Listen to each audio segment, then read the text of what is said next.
We use the SAF technology here in the Additive Lab at Toyota in production engineering for builds where we need to do multiple parts in a short period of time.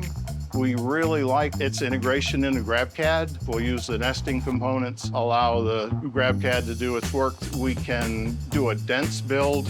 We're able to throw tens, if not hundreds of parts into that build cake, break them out and have them ready in pretty much overnight.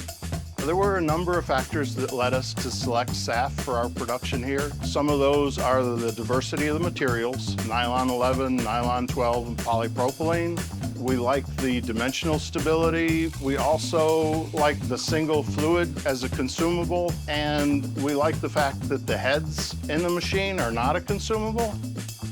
We've recently added the T1 PowderEase to our suite of machines here. It's a much nicer method of mixing powder. It's a much cleaner process, and it's a much more unmanned, unattended process. I think it's really helped with our powder recovery, and it's certainly freed up team member time to focus on other jobs.